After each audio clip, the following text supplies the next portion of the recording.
Aloha and welcome to the Stacia Kennedy Show, episode 5 with Meg Brunson, former Facebook employee, my personal Facebook ads consultant. She is going to be talking about insider Facebook ads and marketing secrets. I'm happy to introduce Meg Brunson, the marketing mama of the day. All right, you guys. Welcome to the Stacia Kennedy Show. We're using a new platform, Be Live. I've used it before, but this is the first time I'm using it again, kind of trying it out. So you guys can let me know what you think. In this episode, actually, I think 4. I have to double check. Man, it's going by fast. Your Facebook ads roadmap is the name of this episode. I'm super excited because I met the awesome marketing mama, Meg Brunson, here today, and we're going to be talking about Facebook. She's a former Facebook employee for Facebook ads and has worked with some of the top gurus in the industry. So I'm very excited. Welcome to the show, Meg Brunson. Thank you for having me, Stacia. I'm excited to be here. Thank you. She is, like I said, well-known expert, guys. She's graciously consented to do this interview. I'm super excited. I met her at one of our mentors events, Vince Reed. She's done some Facebook ads for him and some many other well-known names. I just had to name drop, and she's also worked with Russell Brunson, but has no relation. So we're going to talk about today, guys, how to generate profits through Facebook ads for small business owners, because there's a lot of you guys out there that have no clue and are afraid to use Facebook ads, or maybe tried it. You know, there's always been those people who say, I've tried it, but it doesn't work, or I don't know what I'm doing. So before we get into those the roadmap and the steps, Meg, tell us a little bit about what makes you so awesome. Well, I think at least what makes me awesome when it comes to Facebook ads is my experience working for them, but also that I'm not really a trained marketer. So I graduated with a degree in criminal justice. I've never taken a business course in my life. I was on a totally different path.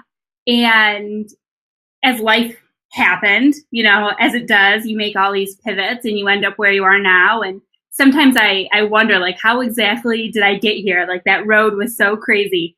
But I think coming from a background that wasn't business focused, it makes it easy for me to break concepts down. I don't talk heavily in the jargon. I mean, now I sometimes still like drop a word that people get like a little confused or scared about. But I think I've got a knack for really breaking those concepts down to help people who, like me, didn't go to school for business. They didn't set out to be a business owner, but somewhere along the line, a passion was triggered in them. And now they're trying to figure out how to scale that and monetize that passion.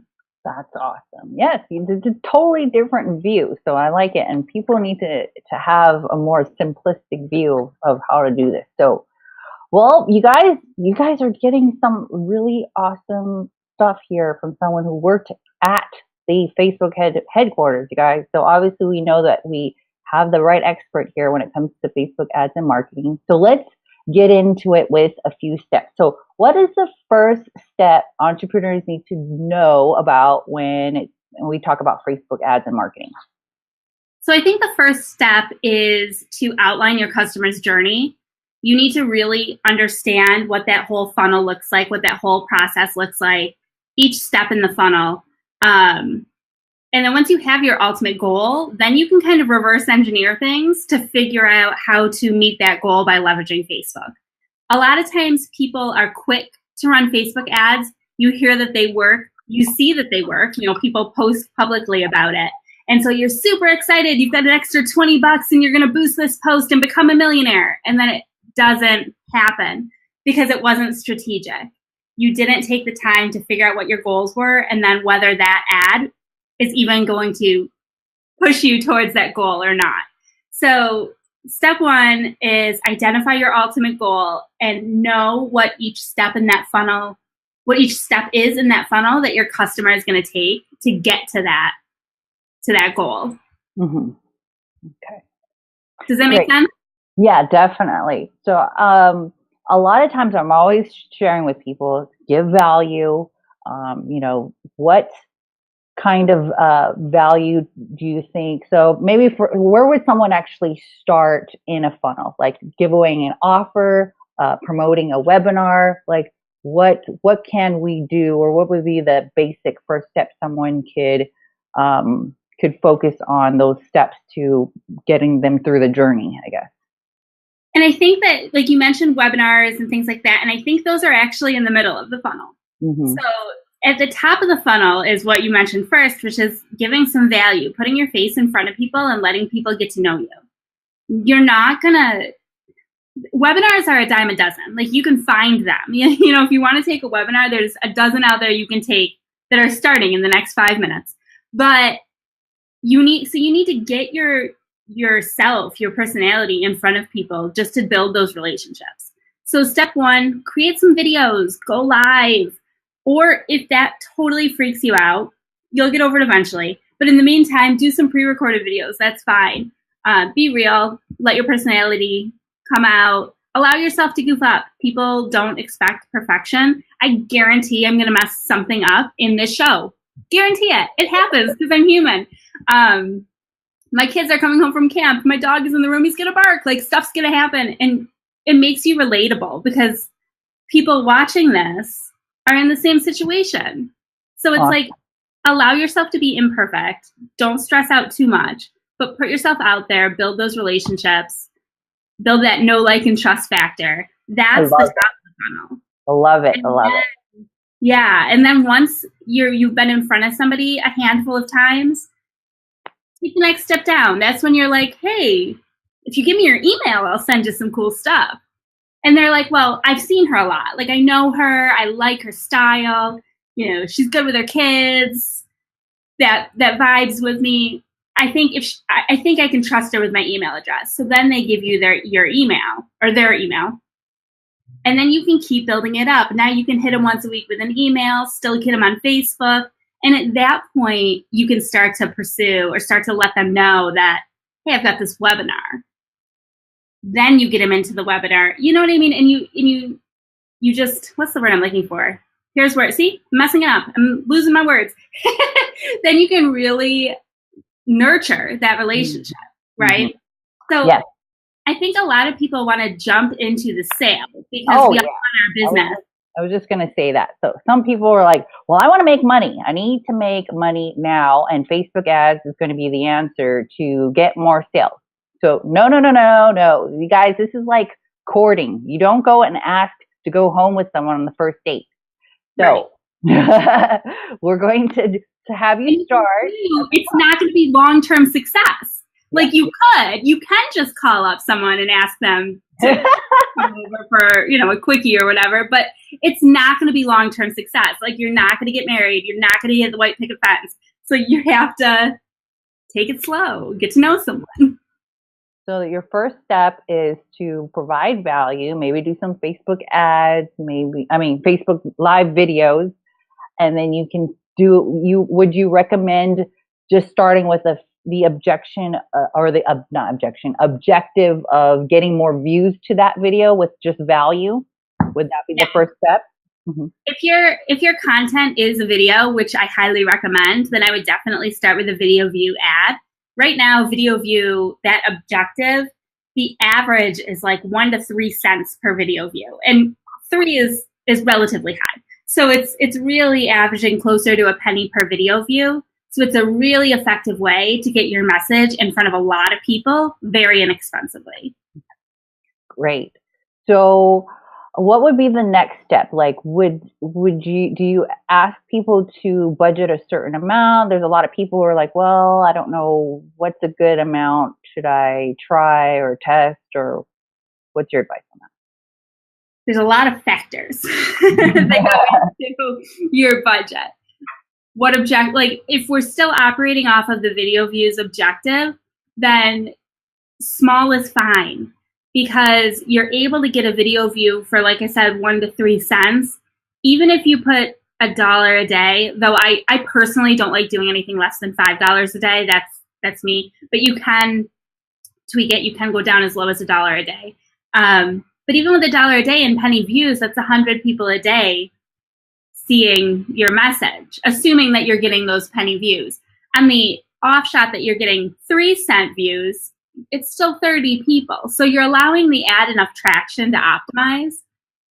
However, you can't take that same budget advice and apply that towards a lead campaign where you're trying to get names, emails, and or phone numbers, because it's not as easy to get those. So it's more expensive to get a lead.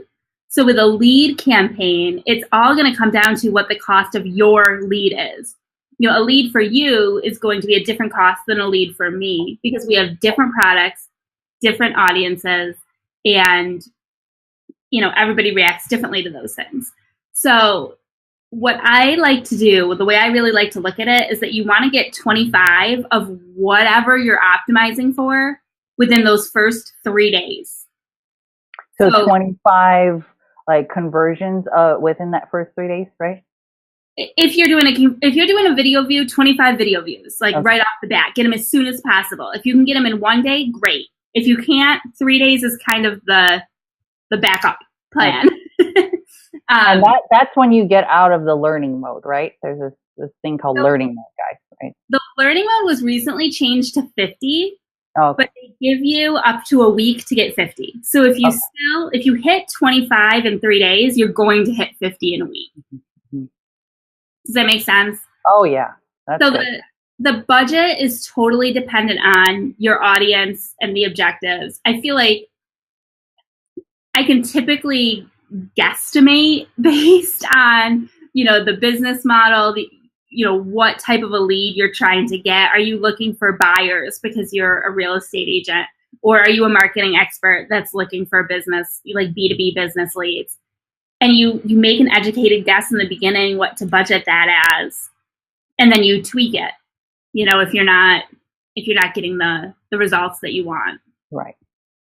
So let's do an example then. So if I had a client who's, say, in the real estate industry, and I tell them, hey, I want you to do a really great video about the value of maybe the 6 mistakes that every home buyer makes and how to avoid them. And then we optimize that objective to do the video views. What would your next step be? To run that for a week and then run something else, or what would you have them do? Yeah, so I'd run the video view campaign with that video for a week or so, depending upon budget and strategy, things like that. And then the second step, I would create a retargeting audience of the people who've watched that video. Mm-hmm. I try to hit 25% typically of viewers who have watched up to 25% or more of that video, and then retarget them with another ad. So it might be in second video if he's got a second video in the series. If not, that might be the lead ad to generate the information that we want. To like a lead magnet to their first part of the funnel. Right. Right. And it kind of pre-qualifies people, because you take this big prospecting audience, you show them the video, you find the people who are watching a portion of that video, indicating that they have some interest in what you're saying.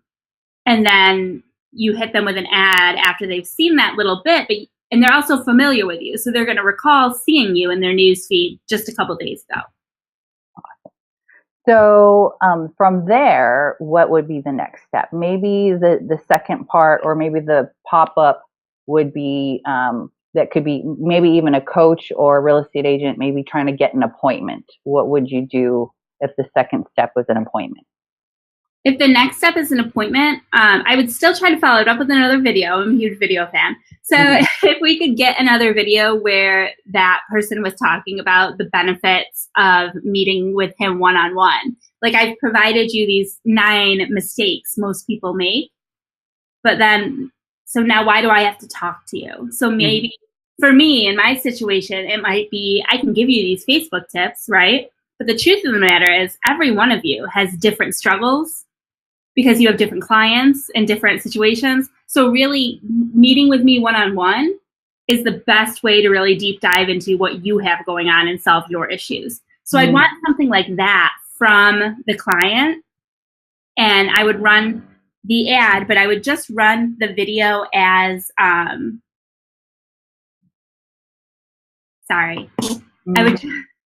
would just run the video as the creative.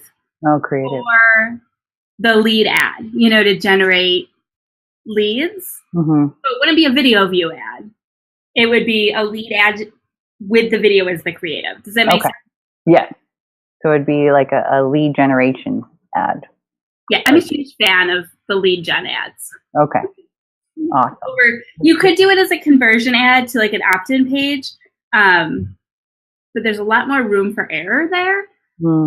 And I just like keeping everything in the lead ads if possible. And again, you can test them out. I totally believe in always testing things.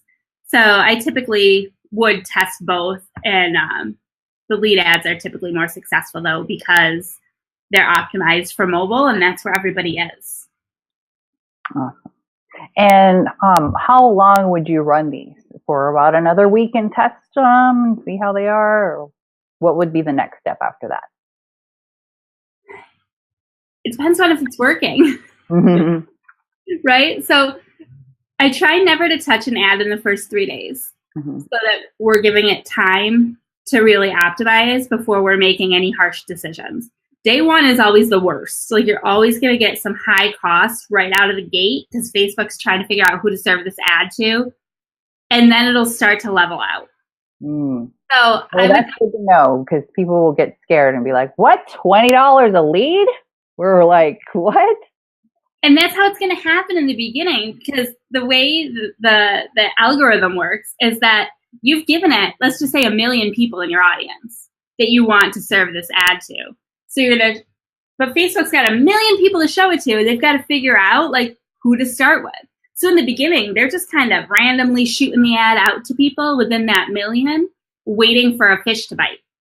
Then once people start biting, the algorithm is able to look at those biters and figure out why are they responding to your ad over other people, and then optimize delivery to try to get you more people that are likely to opt in. Does that make sense? Yes. So Definitely. in the beginning, it's kind of random while it's trying to find people. You know, you're trying to find that spot in the lake where the fish are at. And it takes you a long time, and it's expensive because it's an auction-based system. But once it starts to optimize, then things level off.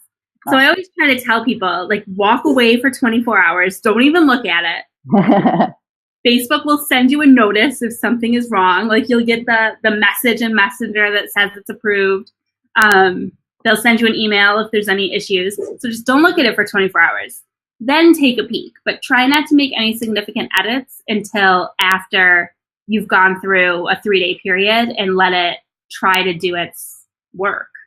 Yeah, let it do its thing. Yeah. Awesome. Are there any other major steps at this point with Facebook ads and marketing that they need to know? One thing I didn't mention that I wish I would have. So when I'm setting up my video view ad and I know that I'm going to remarket to a video view audience afterwards, I would actually create that audience of people who watched 25% of the video and exclude them from seeing the initial video view ad. Because this way, once they've watched 25% of the video, they're not being served that ad over and over again. And then they fall into that retargeting bucket. So if you are going to run both ads at the same time, they're not going to get both. They're only going to get the one that is the most relevant to them. So that's something I should have mentioned before. Oh, good. That's good. Think ahead.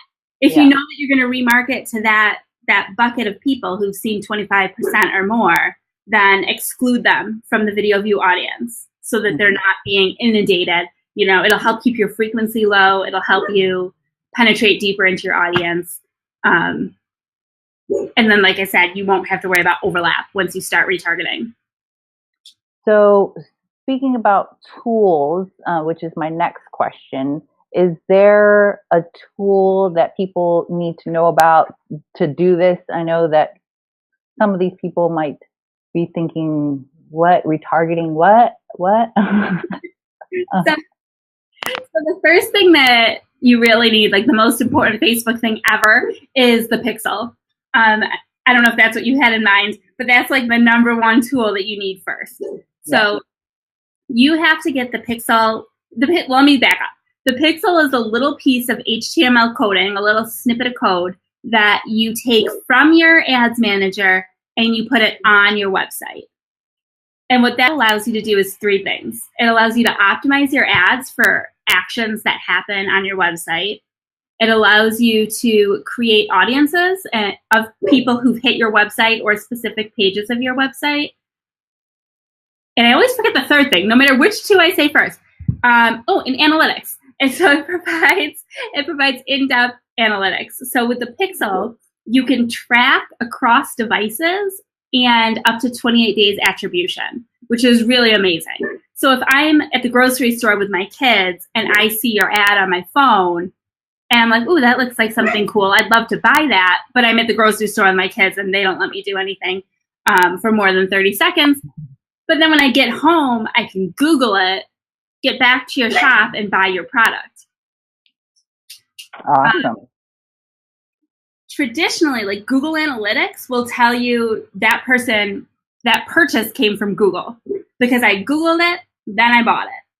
But Facebook, the pixel, is smart enough to know that, no, I showed her an ad on her cell phone. 3 hours later, she went on her desktop and made the purchase. And that's really, for those of you that are selling like actual tangible products, that's the way things work, is that the impression for the sale, like the impression happens on the phone and the purchase happens on the desktop, because people don't make purchases from their phone. I mean, I can't, it drives me nuts having to type my name and email on my phone screen, much less all my credit card information. So people are going back to their desktops to purchase. So the pixel is the number one essential tool. It sounds scarier than it is. If you're on WordPress, there's a plugin that helps. If you're on like Shopify, it's integrated. You just copy paste, and most platforms is a copy paste process. You just need to figure out where to paste the code, and a simple Google search can help you with that. Awesome. You guys, if you have any questions, please comment below in the comments. And last but not least, I wanted to ask you one more question before I let you go. What is the perfect mindset that an entrepreneur could or should have about Facebook ads and marketing? Gosh, I feel like you could go 100 directions with this. I think that I would just say that use Facebook. Facebook is a social media platform. And a lot of people want to treat it as a marketing platform, but that's not what it is. It's social media. People are on Facebook because they're looking for social interactions. Facebook, their mission is to provide this social platform that connects people. So keep all of those things in mind and use the platform to build that rapport, to build that know, like, and trust factor. Use it to be social. The selling will come when people know, like, and trust you, but the real goal should be to build that, to establish that relationship with your client. So I think if you keep that in mind, it's going to set you up for success. It's not going to be as quick as you want it to be. I can almost guarantee that. Nothing is overnight. And often I think we get caught up in comparing our todays to somebody else's, like, it's comparing our year one to somebody else's year 10. Their year one was very similar to yours, and you have to go through the motions. But this platform is so powerful. There are so many people on Facebook. The things that the ads manager can do are out of this world. But in the beginning, it's really just getting your face in front of people, providing that value, helping, being social, building those relationships. Social media. That would be the number one thing. Awesome. That's so awesome. Yes, because people don't go to Facebook they don't go there to buy something. They want to check things out and see what's going on with their friends and their family. Right. If they want to buy something, they'll go to Amazon or eBay. But that being said, it is an effective way to sell things. You just have to leverage it in the right way. Awesome. Great. So, thank you so much, Meg Brunson, for a great interview. I'm sure all the entrepreneurs out there in our audience now have a much clearer understanding of where to get started with Facebook ads and marketing. It's pretty much laid out for you here, but I know some of you still might be scratching your head. Where can people find more information from you or get your help and support with Facebook ads? Sure. So my website is megbrunson.com. I also run like a done-for-you Facebook marketing agency that's called EIEIOmarketing.com. And then I'm on social media everywhere pretty much at the Meg Brunson. So there's a the in there because I was a little late claiming my... I'll have to change that. The Meg Brunson. Oh. Yeah, sorry. Sorry about that. Awesome. Great, you guys. So that's where you guys can find her, megbrunson.com. Oh, no, the website is megbrunson.com, but social media like Facebook, Instagram, Pinterest, I'm at the Meg Brunson. Okay, good. Sorry. Yeah, actually on Twitter is the only place I couldn't get my new married name. So it's the only place that I have Stacia_Kennedy is my website. It's the worst, isn't it? And I even tried to tweet the person who had it and see if she would give it to me, but she wouldn't give it up. Awesome. Well, thanks again, guys. I'm Stacia Kennedy, your host. Hopefully you guys saw value in this. You can always find the replay and more at staciakennedy.com. We will put all the show notes there as well too.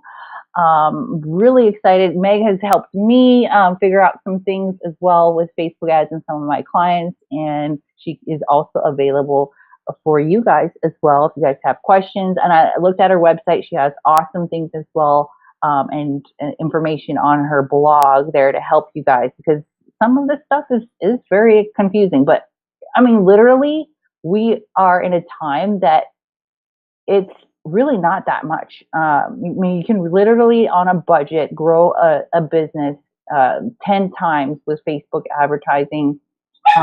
Back in the day, people used to have to do TV advertising, billboards. Like, this is nothing compared to what you can do now. I mean, right?